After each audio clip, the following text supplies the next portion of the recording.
সকলকে স্বাগত। আজ আমরা মাধ্যমিকের সম্পাদ্য নিয়ে আলোচনা করব। মাধ্যমিকে অর্থাৎ ক্লাস 10-এ আমাদের 3টে সম্পাদ্য অঙ্কন শিখতে হবে। নাম্বার 1 ত্রিভুজের পরিবৃত্ত অঙ্কন, নাম্বার 2 ত্রিভুজের অন্তর্বৃত্ত অঙ্কন, নাম্বার 3 বৃত্তের স্পর্শক অঙ্কন।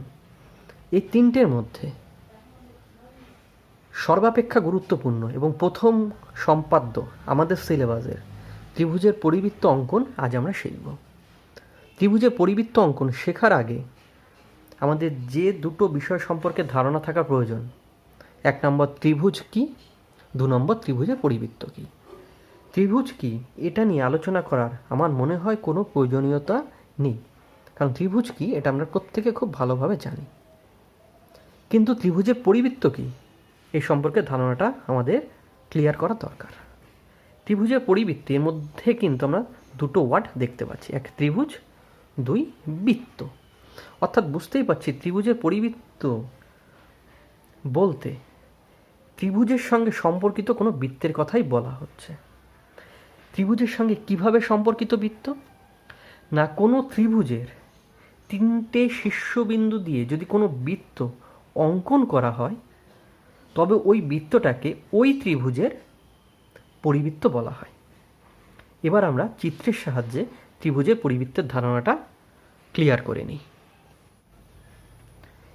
এই এ বি সি ত্রিভুজ, এই ত্রিভুজে 3টে শীর্ষবিন্দু এ বি এবং সি, এই 3টে শীর্ষবিন্দু দিয়ে এই যে বৃত্তটা অঙ্কন করা হলো, এই বৃত্তটাকেই কিন্তু এই ত্রিভুজের পরিবৃত্ত বলা হয়।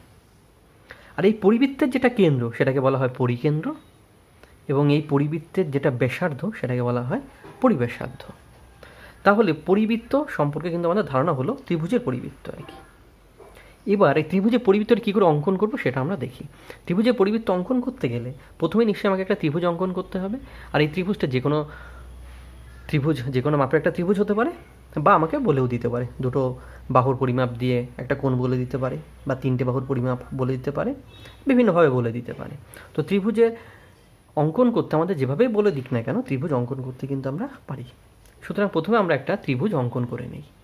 তো সেই ত্রিভুজে তারপরে কী করে পরিবৃত্ত অঙ্কন করতে হয় সেটা আমরা দেখি। এইবার আমরা একটা প্রবলেম নিলাম। প্রবলেমটা হলো যে 6 সেন্টিমিটার, 7 সেন্টিমিটার এবং 8 সেন্টিমিটার বাহু বিশিষ্ট একটা ত্রিভুজ অঙ্কন করো এবং ওই ত্রিভুজের পরিবৃত্ত অঙ্কন করো। তো ত্রিভুজ অঙ্কন করা আমরা এর আগে জানি, তা সত্ত্বেও আমরা আরেকবার এখানেও একটুখানি শিখে নিই যে ত্রিভুজ কী করে অঙ্কন করব। প্রথমেই আমরা যে 3টে বাহুর দৈর্ঘ্য ত্রিভুজে দিয়ে দেবে, ঠিক সেই দৈর্ঘ্য বিশিষ্ট 3টে সরলরেখাংশ অঙ্কন করব। এটা 6 সেন্টিমিটার, এটা 7 সেন্টিমিটার, এটা 8 সেন্টিমিটার। 3টে সরলরেখাংশ আমরা স্কেলের সাহায্যে অঙ্কন করে আগে রাখলাম। তারপরে আমরা একটা বড় সরলরেখাংশ অঙ্কন করব। সেই বড় সরলরেখাংশ থেকে আমরা এবার কী করব, যে ত্রিভুজের যে বড় বাহুটা আছে, অর্থাৎ কিনা এই যে 8 সেন্টিমিটার, এইটাই ত্রিভুজের নিশ্চয়ই সব থেকে বড় বাহু হবে। তো বড় যে বাহুটা হবে সেইটাকে আমরা, সেই দৈর্ঘ্য মানে 8 সেন্টিমিটার, এই দৈর্ঘ্যটাকে আমরা এই নিচে যে আমরা একটা বড় সরলরেখাংশ এঁকেছি এখান থেকে এই 8 সেন্টিমিটার দৈর্ঘ্যটা কেটে নেব। কী করে কেটে নেব? অবশ্যই কম্পাসের সাহায্যে। কী করে কম্পাসের সাহায্যে কাটবে একটু দেখি। প্রথমে এই যে 8 সেন্টিমিটার রেখাংশ, এই দৈর্ঘ্যটা আমরা কম্পাস দিয়ে মাপ নিয়ে নিলাম। নিয়ে নিচে যে সরলরেখাংশটা আমরা এঁকেছি তার এক প্রান্তে বসিয়ে সেই মাপটা আমরা কেটে নিলাম। অর্থাৎ আমার কিন্তু এই দৈর্ঘ্যটা, এটার দৈর্ঘ্য কিন্তু 8 সেমি হয়ে গেল। ঠিক একইভাবে আমরা তারপরে যে 7 সেন্টিমিটার রেখাংশটা রয়েছে এই পরিমাপটা নিয়ে নিলাম। নিয়ে এই যে ত্রিভুজের একটা বাহু হলো, এর এক প্রান্তে বসিয়ে এই পরিমাপটা আমরা নিয়ে নিলাম। একইভাবে যে একদম ছোট মাপ যেটা রয়েছে 6 সেন্টিমিটার, সেই পরিমাপটা আমরা কম্পাসের সাহায্যে নিয়ে নিলাম। নিয়ে এই বাহুর অপর প্রান্তে বসিয়ে সেই দৈর্ঘ্যটা আমরা কেটে নিলাম। এবার আমরা যদি এই বিন্দুর সঙ্গে এই দুটো অংশ যোগ করে দিয়ে এই দুটো প্রান্ত আমার কিন্তু ত্রিভুজ অঙ্কন হয়ে যাবে। তো প্রথমে আমরা যোগ করে দিলাম, তবে কিন্তু আমাদের ত্রিভুজ অঙ্কন হয়ে গেল। যে ত্রিভুজের এই বাহুটা 8 সেন্টিমিটার, এই বাহুটা 7 সেন্টিমিটার, এই বাহুটা 6 সেন্টিমিটার। তো প্রথম পর্যায় শেষ। এবার দ্বিতীয় পর্যায় হচ্ছে এই ত্রিভুজের পরিবৃত্ত অঙ্কন করব। পরিবৃত্ত অঙ্কন করতে গেলে আমাদের প্রথম যেটা দরকার সেটা হচ্ছে পরিকেন্দ্রটা খুঁজে পাওয়া। কারণ একটা বৃত্তের কেন্দ্র যদি আমরা পেয়ে যাই, বৃত্তটা অঙ্কন করতে আমাদের কিন্তু সমস্যা হয় না। এবার কেন্দ্রটা কী করে পাবো?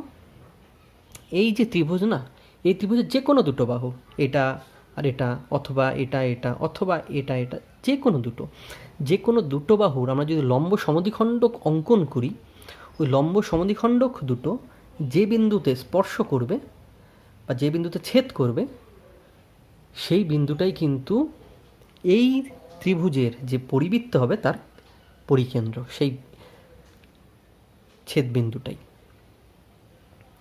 তো কোনো একটা বাহুর লম্ব সমদ্বিখণ্ডক কী করে আঁকতে, এটা আমরা কিন্তু আগে জানি।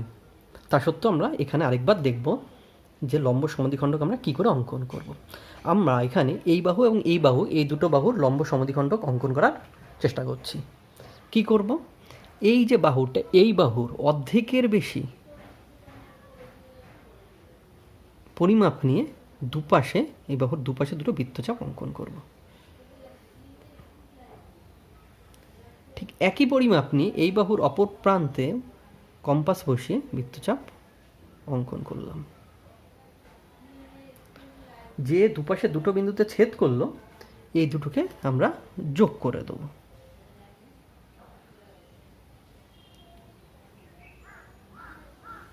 এই দুটোই কিন্তু লম্ব সমদ্বিখণ্ডক এই বাহুটার। ঠিক একইভাবে আমরা এই বাহুরও লম্ব সমদ্বিখণ্ডক অঙ্কন করি।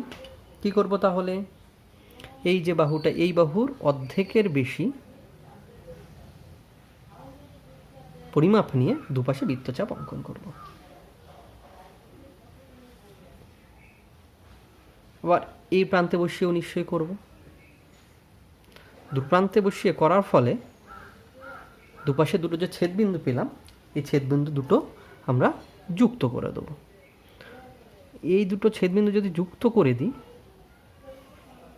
আমরা যে বাহুটা পেলাম এটাই কিন্তু এই বাহুর লম্ব সমদ্বিখণ্ডক। এবার এই লম্ব সমদ্বিখণ্ডকটা কোন বিন্দুতে ছেদ করেছে? এই বিন্দুতে।